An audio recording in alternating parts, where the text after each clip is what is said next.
UP के औरैया जिले के अयाना थाना क्षेत्र से एक दिल दहला देने वाली खबर सामने आई है। यहां जमीनी विवाद के चलते बेटे ने अपने ही 85 वर्षीय पिता को वैन से कुचल दिया।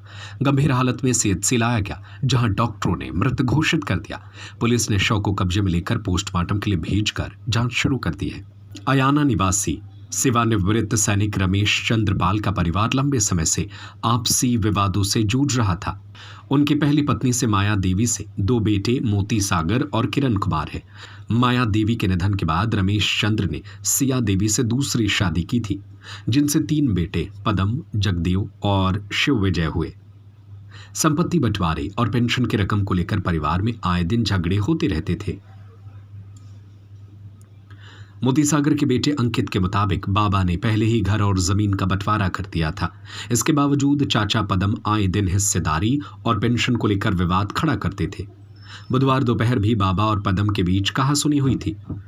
शाम करीब 5 बजे जब रमेश चंद्र तालाब किनारे टहल कर लौट रहे थे, तभी उनके बेटे पदम ने वैन चढ़ा दी। जोरदार टक्कर से रमेश चंद्र गंभीर रूप से घायल होकर सड़क पर गिर पड़े। शोर मचाने पर आसपास के लोग मौके पर पहुंचे और आरोपी बेटा पदम वैन छोड़कर भाग निकला। घायल रमेश चंद्र को परिजन तत्काल सीएचसी अयाना लेकर पहुंचे, जहां डॉक्टरों ने मृत घोषित कर दिया। घटना से पूरे परिवार में कोहराम मच गया। जानकारी के मुताबिक जमीन विवाद से परेशान होकर रमेश चंद्र ने करीब 10 साल पहले संन्यास ले लिया था। वे कई साल गांव के मंदिर में रहे और फिर इटावा जिले के महिवा स्थित मंदिर में रहने लगे। उम्र और स्वास्थ्य को देखते हुए 2 साल पहले बेटे मोती सागर और उनके बेटी ने उन्हें वापस घर ले आए थे। वहीं पुलिस क्षेत्राधिकारी औरैया ने बताया कि 10 दिसंबर शाम 5:30 बजे के करीब थाना अयाना को एक सूचना प्राप्त हुई। रिटायर्ड नायब सूबेदार रमेश चंद्र के पुत्र पदम पाल ने पेंशन व जमीन बंटवारे को लेकर उनके साथ पहले लड़ाई झगड़ा किया। उसके बाद इको कार से उनकी टक्कर मार दी, जिससे वह गंभीर रूप से घायल हो गए, जिन्हें सीएचसी हॉस्पिटल ले जाया गया, जहां डॉक्टरों ने मृत घोषित कर दिया। पंचनामा भरकर पोस्टमार्टम की कार्यवाही की जा रही है। परिजनों की तहरीर के आधार पर मामला दर्ज किया जाएगा। बेटे की गिरफ्तारी के लिए 2 टीमें गठित की गई हैं। जल्द ही गिरफ्तारी करके आवश्यक विधिक कार्यवाही की जाएगी। क्या नाम है आपका? मोती सागर। पिताजी का नाम? रमेश चंद्र। क्या घटना घटी है आपके यहाँ? पदम सिंह आई ओमनी लेके, इको लेके वहाँ से हमारे पिताजी के ऊपर चढ़ा दी सीधी। हम भी साथ थे, आगे पीछे ही बिल्कुल। उसके क्या बजे की घटना है? 4:30 पौने 5 के बीच बुधवार को। किस बात को लेके? पेंशन और खेती की वजह से। खेती को रोज कह रहे थे हम मार दिए, तुम दोनों लोगों को मार दिए। कितनी खेती का विवाद है? 5 बीघा का पिताजी के नाम थी वो, और तो हम सब लोगों के नाम है। वो पूरी मांग रही थी। पिताजी ने कहा नहीं, हम आदि सबको देंगे। पिताजी की क्या शादियां हुई थी? 2 शादी। पहली पत्नी का नाम? पहली पत्नी का नाम माया देवी। उनके क्या पुत्र थे? मोती सागर, किरण कुमार सिंह। दूसरी पत्नी? पदम सिंह, शिव विजय सिंह और जगदेव सिंह। दूसरी पत्नी का नाम? सिया देवी। सिया देवी। इनकी पत्नी की शादी की डेट जानते हैं कब हुई थी? दूसरी वाली? नहीं है। दूसरी वाली नहीं। 82-80 की मम्मी मारी खत्म हो गई। नहीं 82-80 है क्या, 81 में मौत हुई है, मर गया। और 79 में खत्म हो इसके इसके बाद जो आपका विवाद चल रहा था, इस पर मुकदमा भी चला है? हाँ, मुकदमा चल रहा है साहब। मुकदमा चल रहा है। तो क्या मम्मी ने भी मुकदमा किया था? पिताजी मम्मी ने मुकदमा किया। किस बात का मुकदमा किया था? और सब स्टेशन में सब में लगाई केस। मम्मी ने किस बात का मुकदमा किया था? सिया देवी ने? सिया देवी ने किया पेंशन का। पेंशन का? वेतन भत्ता का पेंशन हमें नहीं मिल रही है। हाँ, इसका किया था। और भाई का मुकदमा? भाई मुझे तीनों लोग साथी थे। अच्छा, क्या नाम है आपको? सिया देवी। सिया देवी। आपके पति के साथ क्या घटना घटी है? गाड़ी चढ़ाई थी। कौन ने गाड़ी चढ़ाई थी? लड़का ने। कई बात को लेके? अब ऐसे ही विवाद है तो 1 साल से। कई चीज? काऊ की खेती कम है, काऊ की ज़्यादा। रोज बब्बर कटोरा तो पूरा गांव मोहल्ला जाना था। हाँ, बस लड़ाई काऊ की होगी 6 बीघा, काऊ की होगी 2 बीघा, बस ऐसी लड़ाई है। काऊ की बराबर नहीं है। और सब झूठी का जिकाते 7 महीना में 2 साल होगी, एक पैसा नहीं दो, तब हमने भारत भूषण को वो केस करो। कोई शौकीन आदमी से करे। लेकिन एक बात थी, जब समय खराब है।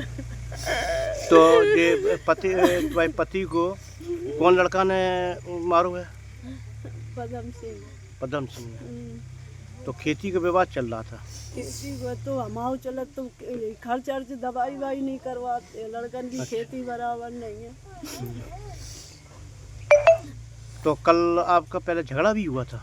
हमारे सामने नहीं, वो हमारे गई तो वही 2 जने लड़े तो हुए, मालिक ने एक डंडा मार दो इन्हें पदम को। पदम को देसाई है नहीं जो कर दो भाई तो है, 2 जनन की बताते लोग बाग भाई है, हमारे सामने नहीं है। क्या नाम है आपका? किरण कुमार से। किरण कुमार। पिताजी का नाम? रमेश चंद्र। जो कल घटना घटी है आपके पिताजी के साथ, एक बता रहे गाड़ी चढ़ा के कुचल दिया है, तो आपके मृतक जो आपके पिताजी हैं, तो आप इस पर क्या कहना चाहेंगे? पहले इनका विवाद हुआ, इसने गाली दी पिताजी को, उल्टी सीधी कही, तो भाई को पता चला, ये खेत से आए तो पिताजी को वापस ले आ रहे थे घर, तो इसी पीछे से ओमनी लेके जो इसके पास इको गाड़ी है वही लेके आया और उसने पीछे से टक्कर मारी। वो तो भाई ने देख लिया तो बच गया, ना वो भी मर जाता। और इसके बाद क्या घटना हुई है? जो बता रहे माने चिया देवी ने इन पर मुकदमा किया है, छोटे भाई, ये बड़े भाई बता रहे हैं। भरण पोषण का मुकदमा सबसे पहले इन्होंने किया था, जबकि पापा के साथ मंदिर पर रह रहे हैं, तभी मुकदमा किया था। और कितनी ज़मीन को लेके विवाद था हिस्सा की? ये 270 डिसमिल ज़मीन थी, उसका ये विवाद था। शिवविजय और पदम सिंह कह रहे हमको पूरी चाहिए, उनका कहना था हम 5 हिस्से में बांटेंगे। उन्होंने 4 बार बांटा भी, लेकिन इन्होंने नहीं माना, हमें पूरी चाहिए, नहीं हम मार देंगे तुमको। जी कब से कह रहे थे मारने वाली बात? 1 साल हो गई, तब हड़के हमको जोतने नहीं दिया, 5वां हिस्सा भी नहीं जोतने दिया। तब हड़के उन्होंने फिर 3 लोगों को लिखाई हिस्सा भर, एक आए अपने पैसे कर लें, इनको भी लिखा दें, हम विवाद ही नहीं छोड़ेंगे पूरी का। और उनसे दबाव यही डाला जा रहा था कि लिखाओ नहीं तो हम तुम्हें मार देंगे। दिनांक 10/9/2025 को समय करीब 5:30 बजे थाना आयाना अंतर्गत एक सूचना प्राप्त हुई कि रिटायर्ड नायब सूबेदार श्री रमेश चंद्र पुत्र श्री जालिम सिंह के पुत्र पदम पाल ने पेंशन और ज़मीन के बंटवारे को लेकर उनके साथ पहले लड़ाई झगड़ा किया। उसके बाद अपनी इको कार से उनको टक्कर मार दी, जिससे वो गंभीर रूप से घायल हो गए। उनको CHC हॉस्पिटल ले जाया गया, जहां उनको मृत घोषित कर दिया गया है। पंचायतनामा की कार्रवाई कर पोस्टमार्टम कराया जा रहा है। परिवारीजन की तहरीर के आधार पर मुकदमा पंजीकृत किया जाएगा। अभियुक्त की गिरफ्तारी हेतु 2 टीमें गठित की गई हैं। जल्द ही गिरफ्तारी कर आवश्यक विधिक कार्रवाई की जाएगी। मौके पर शांति व्यवस्था।